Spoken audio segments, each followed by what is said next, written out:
welcome back to another episode of The Supreme Minority. So today I wanted to share something which, if you've seen my Facebook Live, I will have hopefully have directed a few of you to come and watch this video. But the main thing is for this week, I just want to highlight, sorry, I'm just getting comfy, is that I've actually had a really tough week. And, you know, I've got, a good setup around me in terms of, I've got my own coach, and thank God, helps me kind of see the light in a lot of things. But then we also need to realise that we are still only human, and we do all potentially go through these phases where shit kind of hits the fan, really. So let me tell you a little bit about my week first. So this time last week, it all really started on Saturday evening, and something came up on our business Supreme page of a recommendation of who you might know. This particular person happens to be someone that I have blocked out of my life, cut out of my life completely from, various reasons, about 4 or 5 years ago, maybe now, can't quite remember. This person was one of my best friends at the time, and basically, I'm not going to go into too much detail because it's happened now, and I don't want her to have that power over me. But basically what it was at that moment in time is I'd seen her profile and thought, I'll just have a click on it. And I know it's the worst thing I could have done. And literally just all these feelings came flooding back to me. Just how hurt I felt. Suddenly just felt fucking shit about myself.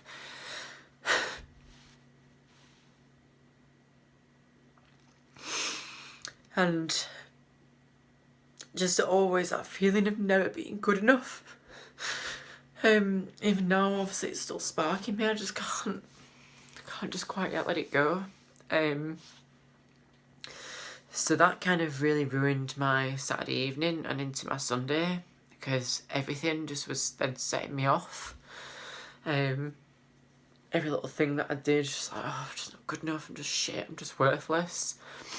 And I had an alright couple of days at work, and then I had a message on I think it was Wednesday evening, from my manager, and just due to the state that was kind of subconsciously in the back of my mind, had possibly read this as a little bit of an attack, perhaps, just through the nature of the experiences I've had already along the way with our relationship.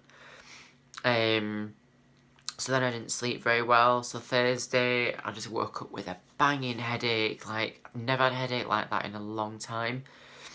So yeah, that morning I had a lot of issues with my car at the garage. Basically, our car fleet people had messed up where my car was supposed to go. Got stuck in someone at Halfords in their own car for the day, and like, oh, get it back by 4. And I'm like, I pay a lot of tax on a car that I don't expect to be put in your car and being told when I can get back for, because this is supposed to all be covered as part of paying a tremendous amount of tax for a freaking company car. So all you people that think of having a company car, oh my god, you got a company car. Seriously, it's absolutely delusional. Having a company car is rape on tax. So most people are always, and it's happened today, well, you get paid more than me. After tax, national insurance and pension and student loan, I think you'll find that our monthly incomings are pretty similar, despite the fact that on paper, yes, I might earn a higher base salary. Just please, people, don't judge when people say how much they earn, because there's always generally the more that you earn, the more you get taxed, the more that's deducted, and it's complete BS. And so yeah, I kind of sorted the car issue as much as I could, but also in that time had a message from the bank, like a notification to say I had gone into my overdraft. And that hasn't happened to me in such a long time. It just felt like an absolute panic moment.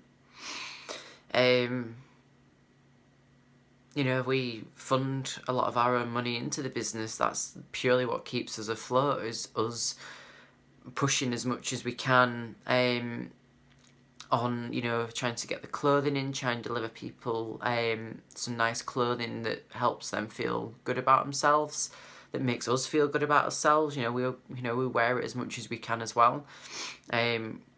We don't get it free. We do put money back into the pot when we take any clothing out of the Supreme catalogue. So then what else happened?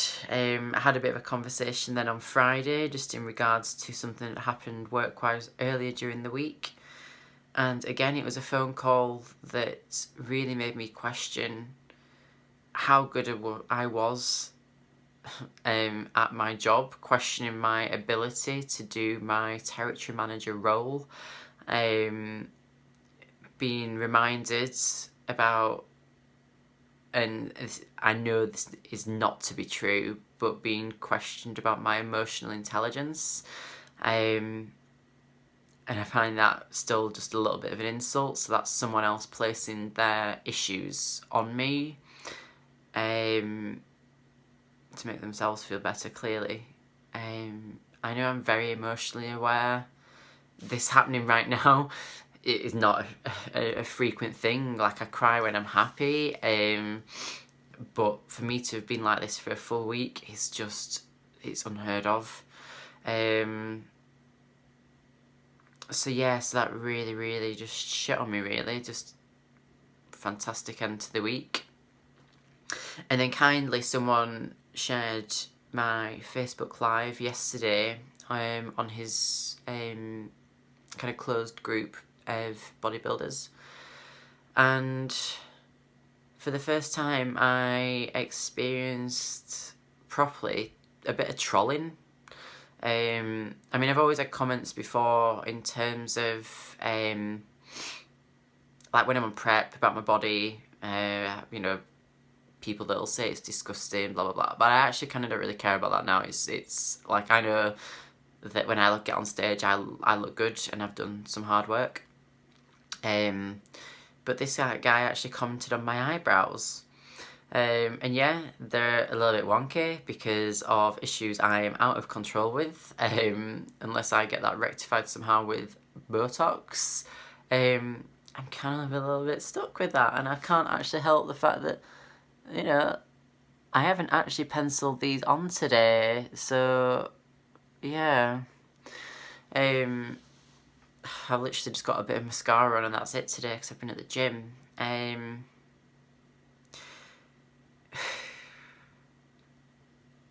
So yeah, I'm just here to tell you that we are all human. Oh, we all go through shit stages. And, you know, with working with my coach yesterday as well, he gave me some techniques to use and obviously helped me address these quicker. And like I said, you know, things like this don't often happen to me anymore because I know what techniques to use to control and reframe things. But every now and again we all just break, don't we? I'm not going to say I'm at rock bottom, because I know I'll get out of this, both emotionally, financially, physically, mentally. I'll come through. But there's just been a lot of compounding things this week. Because there was also something as well that happened earlier in January,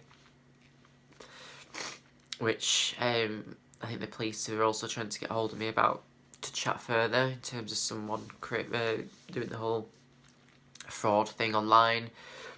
And if anyone else has been privy to this, it was the SciTech, Harry from SciTech.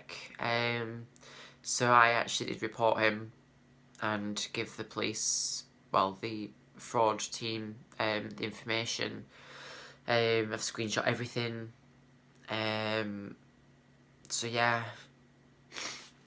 it's just been, and I don't like to say it's been one of them weeks, because each morning I go through my ritual of meditation in the morning, start with a clear mind, and each day I'm never one to drag in yesterday's problems. It's a case of, that's yesterday, it's fine, we're on a new day. You know, I've been having some really good work meetings with, you know, some of the consultants and the clinicians that I work with, some new people. So in terms of that front, that's been fine. But yeah, I think it's just amazing just how someone that you meet at some point in your life that has their own problems as well, but, you know, makes you feel a certain way due to their problems, which may then attach onto belief systems that you've grown up with, of never feeling good enough perhaps as a child, and, you know, never feeling thin enough, never feeling fit enough, never feeling pretty enough, never feeling clever enough. You know, the money barriers we put on ourselves. As a family, we were always quite, you know, my mum and dad always talk about they've got no money. And when you hear that over and over again, obviously that does create that scarcity when you are growing up. I mean, I'm kind of, I wouldn't say I'm crap with money, but I always make sure I've got like a set amount in the bank, and once I get to that point, I'm like, right, rein it in, don't spend any more. You know, we're talking, you know, at least, I always like to have at least like a good £1,000 left in the bank, and that's like excluding my savings. And this month it's pretty dire. Obviously it's a 5-week month for quite a few of us. Obviously Christmas spending's kind of caught up, but as well for the business we did spend quite a bit more over Christmas as well, just getting some new bits of stock in to try with our mentors. Because obviously we like to try everything before we actually put it to market and make sure it's durable enough for everybody and makes you feel good, because obviously that's the whole point, you know, we want you to feel good inside and out. But this, I just want to let you have an insight to the reality that so many people cover up on social media. We all have demons and we've all got a story to tell. And unfortunately, there's clearly something of mine that I've still not dealt with just yet. And that is something that I will be looking to address with, you know, my coach, and perhaps, you know, if necessary, even therapy. And I'm not going to put a stigma or a negative label on that, because I do deem it something that is really useful for people. But yeah, there we have it.